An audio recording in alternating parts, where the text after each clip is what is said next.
Welcome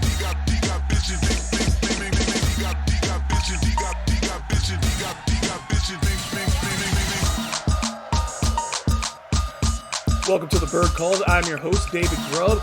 And the offseason has been quiet for the New Orleans Pelicans for the most part. They did announce the hiring of former Charlotte Hornets head coach James Borrego as associate head coach. I like that move a lot. Borrego did two things exceptionally well while he was in Charlotte. He played with a lot of pace, and his teams took and made a lot of threes. His final Hornets team of 43-39 finished in the top 10 in the NBA in points, offensive rating, pace, three-point attempts, and three-point percentage. The Pelicans need to take and make more threes. They need to move the basketball. It looks like Borrego should be a big help in both of those areas. They also found out that trusted assistant coach Jaron Collins, who oversaw the Pelicans' sixth-ranked defense, will also be coming back, so good news there for Willie Green and his staff. Brandon Ingram got some good news of his own. He's going to take a spot on Team USA, according to ESPN. BI will be playing for the national team in the FIBA Basketball World Cup Championships in the Philippines this summer. Hopefully it has a positive impact on his mindset, teaches him more about leadership and being an elite basketball player, and it helps develop his game competing against some of the very best in the NBA in practice day in and day out and the very best teams in the world. Finally, Zion Williamson announced that he is going to be a father to a baby girl. He had his gender reveal posted on YouTube. As a fellow girl dad, all I can say is congratulations and welcome to the club. All right, that's it. So let's get into today's show.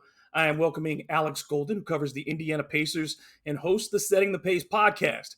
I was a guest on his draft preview episode, and I wanted to have him on so we could discuss one of the most persistent rumors from year to year in the NBA, at least down here it is, Myles Turner potentially being traded to the New Orleans Pelicans. We got into some other stuff as well, but we got right at it in talking about the Pacers' big man and just how long this stuff has been going on. Alex, I wanted to jump right into something because it seems like there's death, there's taxes, and there's rumors about Myles Turner being traded to the New Orleans Pelicans. Does it seem that way to you? Not from this end. Maybe in years past, it's definitely felt more like, okay, maybe this is something. Because I know at one point when you guys had Drew Holiday, I think there was talks about maybe like a Myles for Drew conversation. I mean, that's how long these Myles to New Orleans conversations have been happening. So, no, I actually got asked like a question not too long ago by a Pelicans fan via direct message, like, you think the Pacers would be willing to send Myles Turner to the Pelicans? I'm like, oh, we're having this conversation again? It's like, I honestly, like, with the Pacers and Myles, it's a very interesting dynamic because last year they tried to bring in DeAndre Ayton. Everybody knows about that. Myles and DeAndre had the same agent. Very awkward situation for everyone involved, but at the end of the day, it's professional basketball. You deal with it. Myles played the best basketball of his entire career, and he showcased why he belongs on this team. They figured out a way to do a renegotiation contract extension with him by basically giving him a max contract for the rest of last season. And then this year, I think it's like $21 million, and then next year it's $20 million. So it like drops really low. So I would say that maybe next offseason you can have this conversation when Myles is entering and expiring, and the Pacers are trying to figure out what to do next, because it's just going to be that same ring around the rosy thing until he locks a super long-term deal. And like 2 years is not a very long extension. So I don't think either side is committed 100% to each other. But I think for now, it's about as close as you can get. Yeah, just for me, do you think that it's more the Pelicans perceive that the Pacers have not made a commitment to Myles Turner? But I think to me, for the Pacers, for them, they haven't been able to make a lot of commitments to a bunch of people lately as they've kind of reshaped the organization. Yeah, I think it's probably a little bit of both. Like, you have to realize Myles could have been a free agent this summer. He could have had the opportunity to go where he wanted to go. But maybe the teams that are in championship contention or playoff contention, they wouldn't have had the money to bring him in. So maybe he looked at it from that perspective. But Myles just likes Indiana. Like, that's just true. He's just been very vocal about wanting to be here, wanting to win here. So I think that the Pelicans and their interest, I think it makes a lot of sense, because I think he'd be a pretty darn good fit next to Zion Williamson. Really good rim protector, a guy that can really shoot the ball from three. Showcase a little bit more of a touch inside this year than we've ever seen before from Myles as well. Still not the great rebounder that you want. I know Valanciunas is a much better rebounder than Myles, but I think in terms of like playing in today's NBA, Myles probably won't get as exposed as much defensively as a Jonas Valanciunas would. So I do think that there definitely is, the intrigue of what Miles brings to the table, pairing that with what the Pelicans have because they've got a really deep roster. Almost too many guys that you can't find enough playing time for them. So they're going to probably have to try to figure out how to consolidate that roster all together. And if they go out there and upgrade at center in a different way, upgrade because I think JV is still pretty good, but Mhm. I'm just saying in terms of upgrade, in terms of play style, they have to be knocking on the door, asking the Pacers what they can do. So yeah, I think the Pacers probably listen. They're not going to turn down any call from the Pelicans asking for a trade, but it's going to have to be a lot more than probably what they could have got him for maybe 2 years ago. So the most difficult thing to me is that there's not really a lot as far as salary wise that the Pelicans can offer the Pacers to make this deal work. Essentially, you'd have to give up, if you're the Pelicans, you're giving Jonas Valanciunas because that's the only major contract that you have outside of your core guys, and you're not giving up Ingram or Zion or CJ. And I don't think that the Pacers want Zion in this condition or would take on CJ's deal. Mm, That being said, if you're the only other contracts to pair with Jonas that would make this work are Garrett Temple, which is an expiring deal, and that's attractive. You can get rid of Garrett very quickly, and you have no problem with that. And then the only other one is Najee Marshall, who again is a decent player, a role player who could help another team, but is that worth it for the Pacers? And I think that's the biggest question in any trade is it worth it to the other team to make the deal? Yeah, I think with that trade offer, you're probably not getting very far with the Pacers. They're probably hanging the phone up on you if that's the only offer, just because they value Miles a lot more than that. I think you're probably looking at giving up one of your younger players that's valuable to the team, probably a Herb Jones, maybe a Dyson Daniels. I mean, you're going to talk about that kind of stuff, but the Pacers have the same problem as the Pelicans in terms of trying to consolidate the roster. The Pacers need more power forwards. They need more small forwards, which they don't have a lot of. I think Najee Marshall is actually a very interesting player. So I wouldn't mind him on the Pacers, but where's the playing time going to come in? I don't know if there's like a pathway to really find that for him. Maybe off the bench as like your ninth or 10th man. Garrett Temple, I don't think he'd do much here for the Pacers. And then you just got to think about value wise in terms of, age and stuff like that, what they mean to the franchise. So you're probably going to have to include the 14th overall pick, I would assume, if you're going to even start with the trade conversation. But Mm-hmm. I would assume that would have to be somebody that's got a little bit more value in terms of who the Pelicans have because the Pacers, they value Miles. He's probably their second best player overall right now behind Tyrese Halliburton. Maybe not part of their long term core, but still, I think talent wise, he's their second best player, and they have to value him that way. And especially if they're making a significant trade like that, because while JV could come in and fill the gap for a couple of years, if you're not really bettering the roster, I just don't think it makes a lot of sense. It would have they would have to attach picks. They'd have to Yeah. be at least, like I said, the 14 this year, which is Yeah. not a super attractive pick if you're the No. Pacers, because the players you would need if you're trying to get longer are already gone. And Mm. then you don't really need anybody in your backcourt because you've handed it over to Tyrese Halliburton and you've got a bunch of money invested in Buddy Hield and that kind of stuff. So the this year that 14 isn't particularly valuable unless you can find a third team potentially to partner to help the Pacers move up and get a Mhm. better player. Yeah, you have to wonder would 14 and 7 be enticing to a team to, move back a couple spots? Like, would Houston be like, okay, we'll move back from 4 to 7? Or would Portland be like, okay, we'll move back from 3 to get 7 and 14 and see what other veterans we can bring in? You're probably looking at probably not, but it's at least a better offer than the Pacers who have 26 and 29 in this year's draft asking for, hey, can we move up with 7, 26, and 29? Well, probably not. You might be able to move up to 6, but like, no, you're not moving up into the top 5, top 4. So I really think that maybe future picks would be somewhat enticing for a guy like Kevin Pritchard, just because we know that picks, they lose their value once they're selected. But as far out as you can push them, you got Lakers picks, you've got, I think you guys have the They got Bucks some picks Bucks still. picks. Yeah, you got your own too. So there are some ways that you can maybe like finagle it where it makes sense, but are the Pelicans going to give up multiple first round picks for Myles Turner? That to me seems like something that we haven't really heard from a lot of teams yet. So I would be kind of surprised if they did that.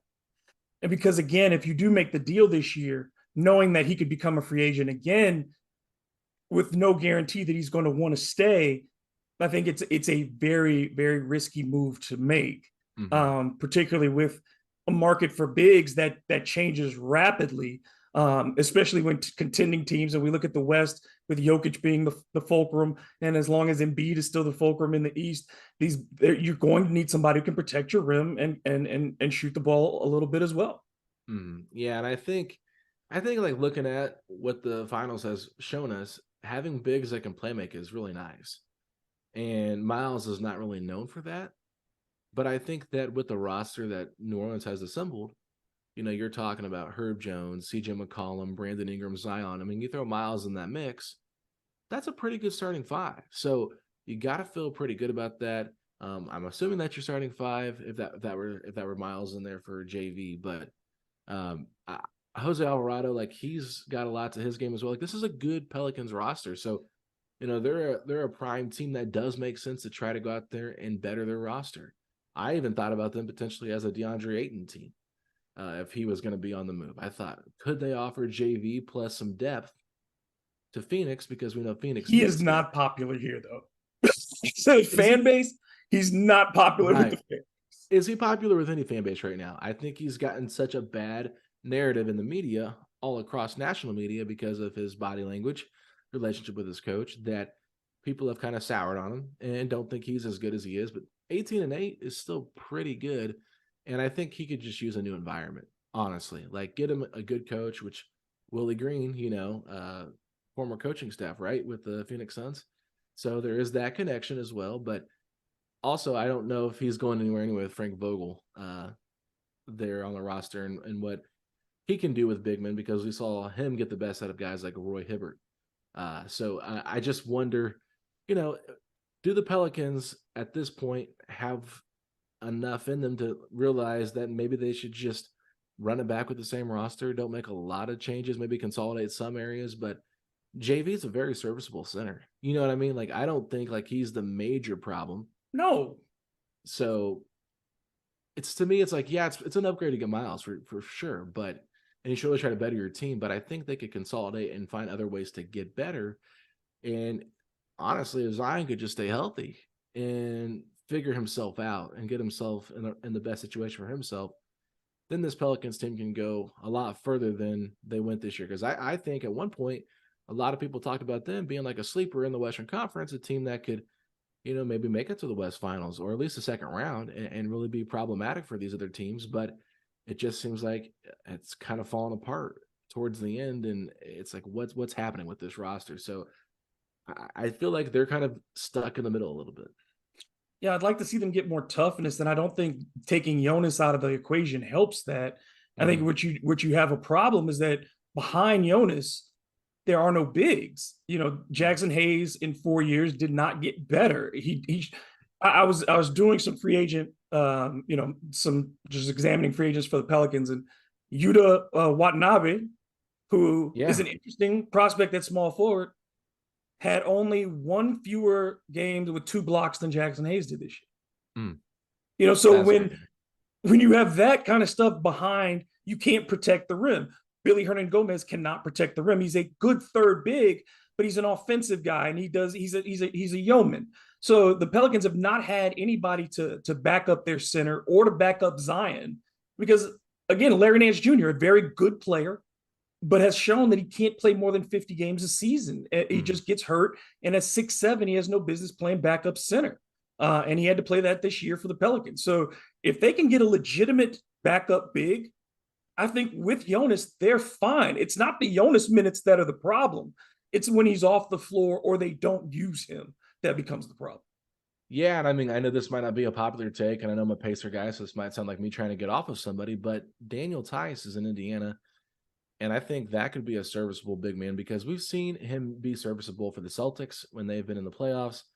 Wasn't able to make it probably in the rotation for like the finals or the Eastern Conference finals at certain points, but he played significant minutes in the first 2 rounds. And I think he's skilled enough being able to shoot the three, good screen setter, good basketball IQ. Like that's a low end kind of guy you could get for cheap. And I think he's got a team option on his contract next year. So it's not like you're tied to him. And I think it's around $8 million. So that sounds pretty reasonable for a good backup center. he did come off of knee surgery, but when he played for the Pacers, like he only played like for a couple of weeks. And when he played, though, I mean, you saw like, okay, this guy is our best screen setter, considering we have Jalen Smith, Isaiah Jackson, and Myles Turner. Like he was a better screen setter than Myles Turner. So to me, like that could make some sense in going after someone like that. And I think at this point, you just got to punt on Jackson Hayes. I don't think that you're going to ever find that spot for him. I think that at 14, I know in our mock draft that we did, you took Jed Howard to get more shooting. I think it would actually be kind of smart to look at Derek Lively at pick 14. I think A lot Derek of people, Lively. he's one of the ones that we're previewing as well. Mhm. Certainly there's a lot of interest in him. I just went with, like I said at the time, just thinking about, unless they make those moves, you got to create that Mhm. spot for Lively to be on the roster. But I think if you give him 3 years, he could be that starting center that you've needed. And if he can continue to develop that 3-point shot, well, then you've got not the same player, but you got your own kind of version of Myles Turner on a rookie contract that you don't have to worry about losing in free agency, that you can have for the next 7 to 8 years, whatever, and try to build him along with your core. But I think, give him a couple years to develop, be the third string center, maybe even your second string center at sometimes, play JV, go out there and get you a veteran. That to me would make more sense, and slowly bring him along, because I think he can be really good.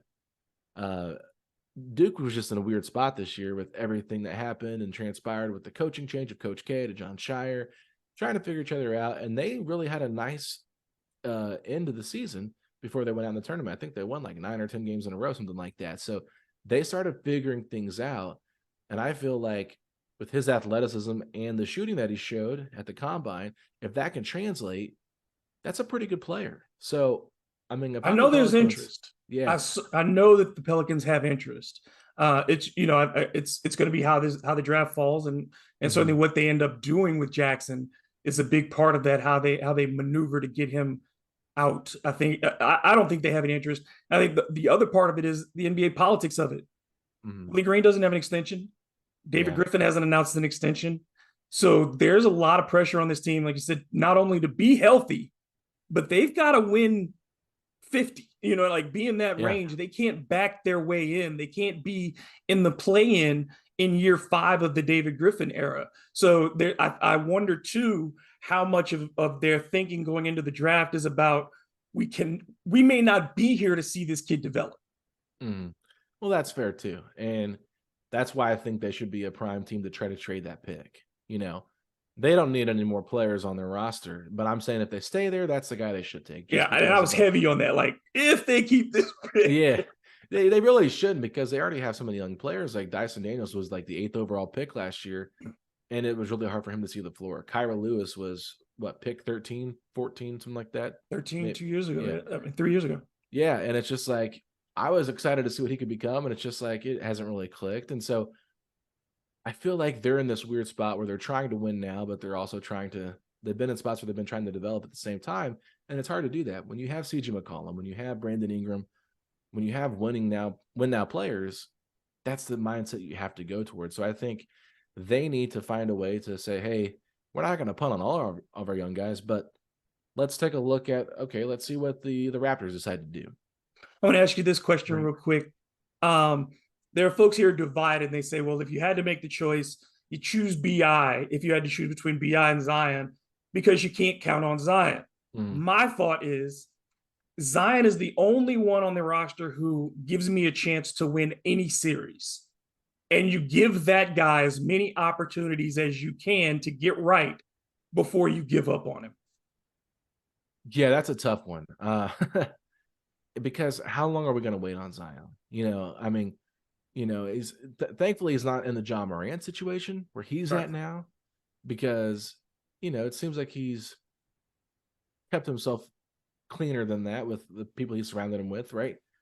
But at the same time, the best ability is availability. And at what point is Zion going to really get in shape? Is he going to get himself, NBA ready? Because at this point, like, he's a freak athlete. We've all seen the videos. We all have seen, what he did at Duke. He was a freak. Like him getting the number 1 pick, Alvin Gentry, I don't blame him. I would have reacted the same way if I knew I was getting Zion, because his ceiling is incredible. Right. His ceiling is really top 5 player in the NBA, but he's yet to show that. So you're kind of holding on to something when Brandon Ingram is probably a top 5 small forward in the league, right? It's debatable, but I think he's that good. I think he's really special. I For mean, when you're BI, talking, yeah, for BI, you just worry about, is he going to do it all the time? It's like when you see he's it inconsistent. and then he takes it away from you and you just get so frustrating. And Mhm. that's the both of them are so talented and yet so frustrating. Yeah, I think BI is at the point where he can't be a number 1 on a team that gets you super far. I think he's gotta be a number 2. But Mhm. that was the same problem with Paul George in Indiana.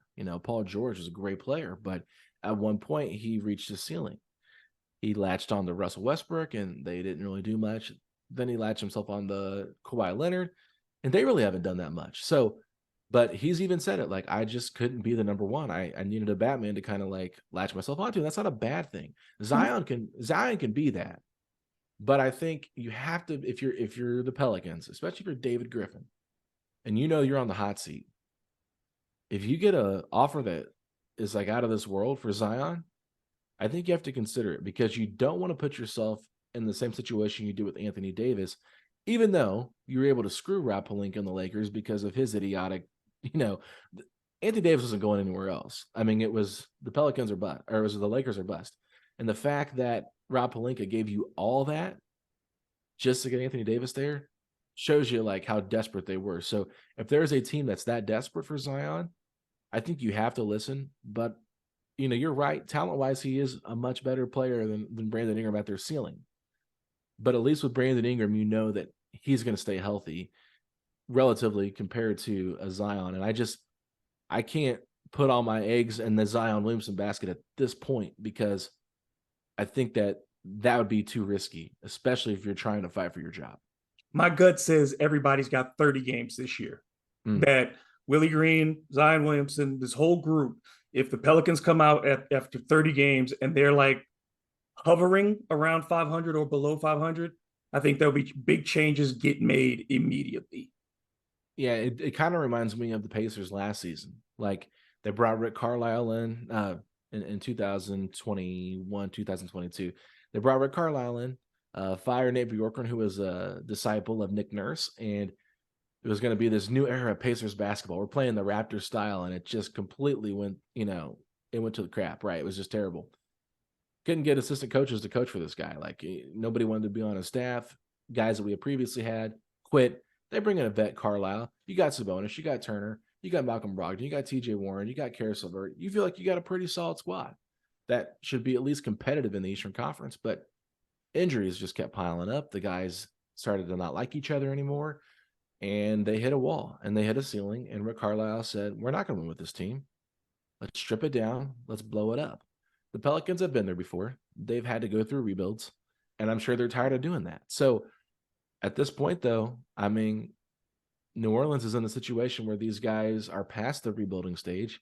And like you said, they're in this stage where, hey, we got to start winning games, especially want to keep this core together. I personally did not love the CJ McCollum trade back when it happened. I understood it. I don't feel like he gave up that much, but I felt like McCollum is one of those guys that how far can he really take you? Is he your best player? Which he isn't. But, I feel like there's other ways that go about building this roster. Um, I would be interested to see if they could maybe get a more long-term point guard. Me too. Uh, that is something I think that a lot of teams need. Uh, don't know if there's really one out there, but And you they've never know. struggled to develop. They keep drafting point guards. They have Mhm. not developed them. Like you said, with Kyra and with Dyson, who lost his confidence last year offensively as the season wore on. I think they brought Dyson in to replace a lot of that Lonzo Ball, the lead ahead passing, the 6'7", 6'8" guard Mhm. size. We already know he's an elite defender. I think Dyson could be, but you've got to give a point guard the basketball. Yeah.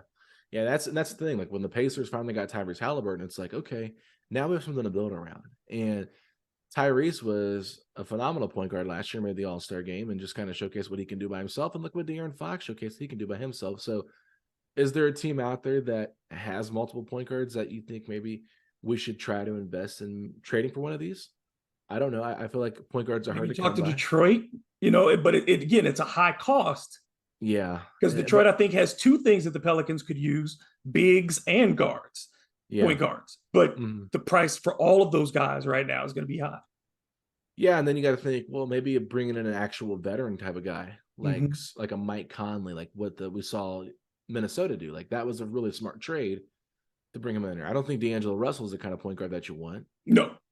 But I'm talking like a vet that can maybe do that kind of thing, or maybe even Gabe someone like Vincent. If you wanted to get in that and a hunt Gabe Vincent. Yeah, how much is Gabe Vincent a product of what the Miami Heat are, or how good of a point guard can he be? Right. We kind of saw that with Josh Yeah, it's Richardson. the right price. It's very Yeah. much the right price. Yeah, so I mean, I like somebody on the Pacers that I think could make sense as a point guard long term is Andrew Nembhard. Andrew Nembhard played really good basketball this year for a rookie. Tyrese Halliburton, when he was out, I mean, there were some games Andrew Nembhard just like was lights out as a point guard, and he can defend his butt off. So, is that someone like you kind of look like to find the next Jalen Brunson that's out there, right? Because at this point, like the Pacers are not going to give Andrew Nembhard the keys to the point guard position. They got Tyrese Halliburton. So, Right. is there position overlap there where you can maybe pry someone away from a team like that? I'm not saying that the Pelicans have something the Pacers are looking for right now, but give it a couple of years. I mean, maybe that's someone they could target and just kind of see what he can do. But overall, I think if the Pelicans can get that point guard, I wouldn't even be upset if they did a Chris Paul reunion. I just think his body can't make it. No. I love Chris, but his body just can't hold up. And the Pelicans can't take any more risks on guys who are going to miss 25, 30 games. But I just say if you're trying to win now, that to me is like a win now player. That could make sense. And it depends on what the Suns want to do. If they're looking for depth, they want to get off of him, that kind of thing. But, I'm just spitballing ideas out here right now as we're talking because it's just like trying to find a point guard's hard. And that's why it is. That's why Atlanta, like the Trae Young rumors are so like not crazy. Whatever. He's not a good defender, but like Trae is a great scorer. I hear, and I've talked to some of the coaches who were there that he's hard in that locker room to get along with, like for coaches and for players, that he's not easy to play with. And I don't want. I mean, everybody that could just be again wrong. There could be the wrong locker room for anybody, and I'm not saying it's all him, but that's just what I've heard from people who are there or were there. And that makes sense. I mean, Trae's an interesting character. And bringing in DeJounte Murray, like, they've got a unique lineup as well.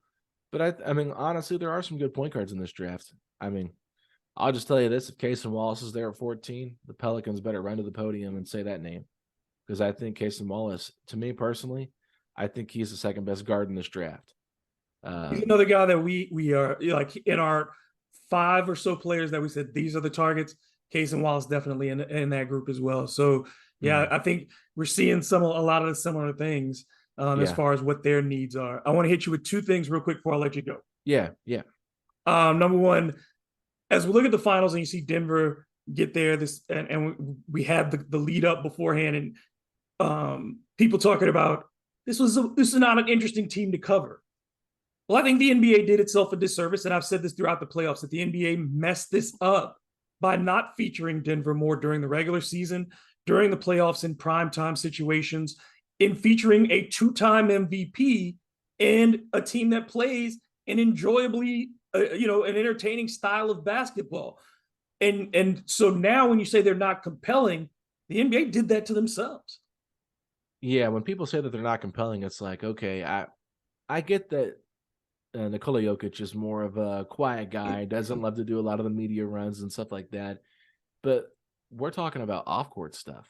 I think the problem with the NBA now is that we've got so fixated on what's happening off the court that we forget what's actually happening on the court. More people are tuned in to podcasts and TV shows and whatnot that are talking about hypothetical stuff.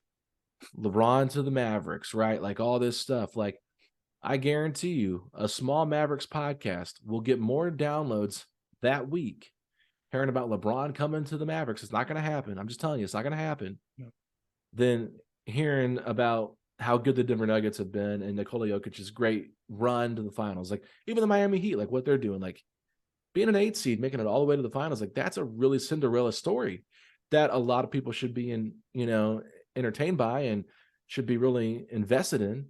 But instead they're like, well, who's my team going to take with the 16th pick or whatnot? It's just, to me, I think we've lost focus on what basketball really is. And that's the game played on the court. I love watching games, but I'm sure you notice this too. When you're watching a team that's middle of the pack, 500, whatever, your fan base doesn't have as much interest. But as soon as X player becomes available, all of a sudden you got triple the amount of downloads that you're used to having, just because there's a hypothetical that's probably not going to happen. So I think that we've trained the fans to play, GM, like mock GM, and do all this stuff with video games and stuff like that, where we simulate games and play GM mode and just try to make trades and build through the draft. So overall, I think there's a lot to talk about here. Jokic is one of the best players we've ever seen touch the court in the NBA. Jamal Murray, like his incredible rehab that he went through to get back to where he is. Michael Porter Jr. stepping up, being a player that was considered potentially a bust because of all the injury concerns. And I think one thing that's overlooked, and I'm sorry for rambling here, but the amount of role players that are important. Look at Kentavious Caldwell-Pope. That trade that the Washington Wizards made at the time, Ish Smith and Kentavious Caldwell-Pope, for Monty Morris and Will Barton. Nobody thought anything about that when it happened. We're like, okay, role players getting traded doesn't matter. Yeah, it does. Because KCP is a baller. And KCP was the best player involved in that trade, and he's literally been the missing piece for them at that 2 guard. Next to Jamal, next to Aaron Gordon, next to Michael Porter Jr. So I'm just saying, like, we really need to get back to focusing on what's important. And there are a lot of great people that talk about that stuff, but it's just like we don't value it as much. And I think if we did a better job, especially as the national media, like ESPN, who controls a lot of these talk shows and different things, if they had a show like NFL Live does, where you've got Dan Orlowski and these other guys breaking down film and showing you how this, and this happened on the field. If you got like a JJ Redick, Tim Legler, like those kind of guys that really enjoy So underutilized. you would have a great show. And you know what? It's not for everybody, but if you continue to put it out there and it's good content, you're going to get more people excited to find out about their team and like what a Spain pick and roll is, what floppy is, what is a backdoor cut, what is, basic basketball knowledge to people that cover it every day, but might not be to the casual fan. But if you can break that stuff down, you're going to get a much broader audience. But I will say this, the NBA has to probably thank the international audience that they have, because I think the international audience is what is keeping this league afloat, and how many great international players we have in it, because there's not, the American players, they're not as dominant as they once were. It's an internationally driven league. I mean, Wembanyama coming in, Giannis, Jokic, Luka, They come in more mature. They come in more, I think, hungry. Yep. Because they've had to, even as they became pros, Wembanyama's been a pro since 15, yeah. They had to earn those minutes. Mm-hmm. All these guys, Luka earned his minutes, Jokic earned his minutes. These guys had to become, they got yelled at by grown men in arenas where people threw coins at them if they didn't play well. And, guys were smoking 5 feet from them at 15, and they had to go to practice. And they weren't playing games every day. I think that part of it is too, is we watch this highlight culture. And I'm not trying to be an old man yelling at the clouds, because I'm watching the basketball of it. Mm-hmm. And playing games is, being somebody who has been around the game my entire life, I've never heard a coach tell me you get better by constantly playing games. It's about practice. And you see in Europe, they are focused on skill development and mental development of the game. And we're playing games and trying to get the most moves. Mm-hmm. Got the deepest bag. Yeah. And I think Paul George even brought that up on his podcast. He said the reason there's so many injuries is because there's less practice. He said everybody thinks that less practice is better for you. He's like, no, we'd hit practice hard. And when I was in Indiana, I mean, it was like practice, games, practice. And it's just your body got so used to that contact all the time. That's why you didn't get as many injuries. And then now you go to, we're going to take days off and be soft and rest and that kind of stuff, and now you see more injuries happening. I will say this about international players too. They seem more loyal to their franchise than American players do. Look at, all of the guys that I brought up, besides Wembanyama, they've been faithful with the franchise that drafted him, even Joel Embiid, right? So, but then you see guys like LeBron who switched teams a couple of different times now. Kevin Durant switched teams, Kyrie Irving, James Harden, Jimmy Butler. You see like your big names. I think Steph is probably like the only big name superstar that has the last one. He'll probably be the last one. Yeah, him and Dame. Yeah, him and Dame. Yeah, and it's just like, you think about it, it's just like It's hard, I think, for fans to really invest when they know their favorite player could be gone in 2-3 years. The moment something goes wrong, people are looking for a way out, and they're looking for this, that, and that. It's like, go back and, like, I'm not saying the 90s are better than now. I still think they are a little bit, just because what I love. Competitively, Yes, it was competitively a they man's were. game. It was a lot different, and I've really enjoyed how teams stay together.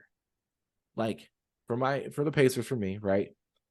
Rick Smits, Reggie Miller, Del Davis, uh, Derek McKee, and Mark Jackson were your staple five, and they could take the Knicks on and then just couldn't get over them. Then they finally do, and they lose to the Magic. And it's just like you had your Knicks team with Patrick Ewing, and he was the staple there. John Starks, and they stayed together forever. And same with Orlando with Penny and Shaq until Shaq left for the Lakers, right? Like, that was a really fun team. And then the Bulls, obviously, that won multiple championships. You just saw, so, like, yes, there was player movement. Don't get me wrong, but a lot of them didn't move as much as we're seeing now. You're not talking about Durant and Kyrie all traded in like a matter of 2 days, right?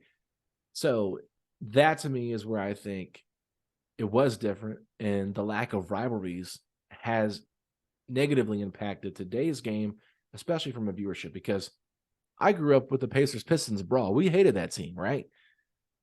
Now we could care less what each other does. Yep. It's like, Like okay, I grew up as a Knicks fan, hating the Celtics, the Bulls, like I had a good list of teams that I could not stand. And of course yeah, the Pacers, like that meant something to me. And like you said, to watch those teams, knowing that they were flawed, knowing hmm, that both of those squads, the Pacers and the Knicks at their best, were flawed teams. It was about the competition. It was the fact that they put everything into those 77, 74 games.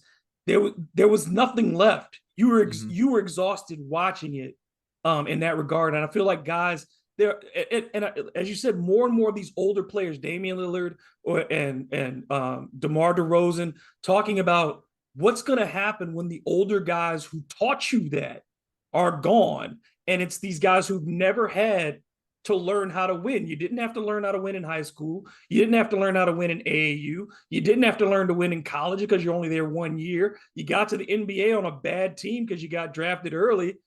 When do guys in the United States now, when do the best basketball players learn to win? Because in every other sport, football, baseball, whatever, you're still going to have to learn how to win. You're going to hmm. take a beating every now and then.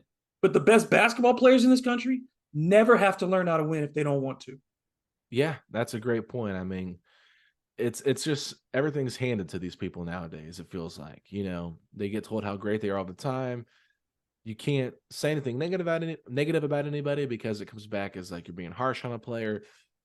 It's just one of those things where I think this generation of young players, while it's super talented, you know, it's just a different dynamic. You don't see the same, like, uh, I'm trying to be careful as I say this. I'm not trying to offend any of our younger players today, because I think there's a lot of great players, but you just don't really see like the same will or like drive as a Kobe Bryant. Like, you hear them all talk about it, but I just don't always see it from them. It's always like the storylines you hear about the most are the ones that are like, well, I don't like that I'm not getting them as many touches. So it's almost like a selfish mentality instead of a team mentality. So at the end of the day, I think there's still good young players out there that understand all that.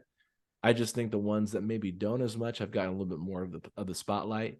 So it would be cool to see some of these younger teams that are on the rise. Like, I loved what Sacramento did this year. I think you saw the drive from that team, De'Aaron Fox playing through that injury. Like, that was a team that was really easy to root for, and you could feel how much that meant to them. I think that if we get more teams like that in the next 4 to 5 years, then the league's going to be in a really good spot. I just feel like um, we're losing some of the guys that, like you said, are still part of that older generation. Like, say what you want about Russell Westbrook. He He wants it. he wants it, and he plays with a certain edge, and it's easy to root for a guy like that when he's on your team, right? You get frustrated with him, he makes dumb shots, but then other times he'll just like do crazy things, and you're just like, wow, Russell Westbrook, like, really proving that he's a better player than the national media gave him credit for. So that, to me, is just like where I'm at with everything. It's just like, I like today's NBA. I think it's in a great spot. I think there's a lot of great talent. I just want to see rivalries develop. I want to see guys stay more loyal. I want to see, you know, yeah, just more edge. And I think that part of it too has been the rule changes to manufacture more offense. and We don't not need allow. 140, man. 120 is good. Yeah, I wouldn't mind if they brought the hand check back. I know I sound like I'm an old. You don't have to, I mean, it doesn't have to be the full forearm guide all over the place, but dang, I mean, it's just it's too many parades to the free throw line. It's too Mhm. much of where the offensive play, like if you're a defender and you have no chance, literally you have, if you do anything, it's called. I just think it Mhm. doesn't benefit. We're seeing guys like the number 50-point games last year was too much. It's Too like much. Brady Anderson getting 50 home runs. It's just, it shouldn't happen. We've gotten into the steroid era of buckets and we need to bring it back a little bit. That's a great way to put it. I think that's 100% right. And if we can just ran it in, because I think, it was kind of fun watching the Knicks and the Heat go at each other and be able to play a defensive, physical game.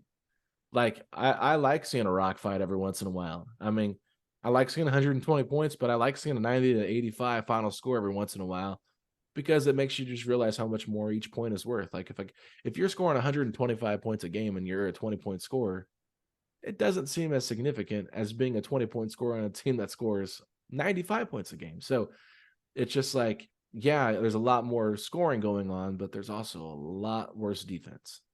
Yep. Man, thank you so much for your time. It's always a pleasure when we get to talk, man. And I'll try to make it not as long this time. As soon as maybe we find something out after the draft, or maybe if there is a move, and certainly when the Pels play the Pacers this season, we'll have to talk. Oh yeah, for sure. I always enjoy coming on, and I always appreciate when you come on our podcast too. I know that our conversations probably haven't been as frequent because of the lack of like Pelicans Pacers trade rumors that we had for a couple of years there. But it's always good to talk with you, and I just want to make sure that everyone's clear. Like, I'm not crapping on the league or anything like that. I think it's in a great spot. I want to make sure I say that. I just think we can always be better, always ways to improve it. And I think just appreciate the great basketball that we're seeing that's on the court right now. Because Miami, as much as I'm not a Miami fan, being a Pacer guy, I respect the crap out of what they're doing. And I think the same thing for Denver. Like, I love Michael Malone. I think that he's a very underrated coach, doing a great job with that Nuggets team. And it's really cool to see that they're getting their flowers and the recognition they deserve. So, but David, you do a great job. You're not listening, ladies and gentlemen, and you're listening to this for some reason because you wanted to hear some random Indiana Pacers guy come on. Make sure you subscribe, give him a follow, support the show because this is great Pelicans content. And thank you so much again, brother. Yes, Tell sir. folks how they can follow you and keep up with you. Yeah, if you guys want to check out any of my work, I'm over at on Twitter at Alex Golden NBA. You can find me on Instagram there too. I'm not really active with that. This is my personal life mostly, but if you want to check out on Twitter, I try to share things. And if you don't have an ESPN Plus account, I will make sure I tweet out the mock drafts for you so you can see what they're saying. So just try to give back to the community that way a little bit because I tell you what, all these subscriptions, man, eventually it adds up and it's just like got a hole in your wallet from it. Thank you again to my guest, Alex Golden. You can follow him on Twitter at Alex Golden NBA and check out his Setting the Pace podcast as well. Based on that conversation, the Pelicans are going to have to offer up a pretty nice package that either includes some first-round picks or one or two of the team's coveted youngsters. I don't see New Orleans parting with Trey Murphy III or Herb Jones in order to add Turner. So you think that David Griffin and his team would really either have to involve another team to make a trade or sweeten this pot considerably. Tomorrow, join us again for another episode of the Bird Calls. I'll be speaking with Pelicans broadcaster and reporter Aaron Summers as we get closer and closer to the draft, free agency, and before you know it, summer league and training camp as well. Be sure to hit that subscribe button so you can keep up with all the shows on HITP Sports Media. Please like and comment as well. And thank you once again so much for joining me and for your support. Till the next time, in the words of Preston Ellis, stay healthy.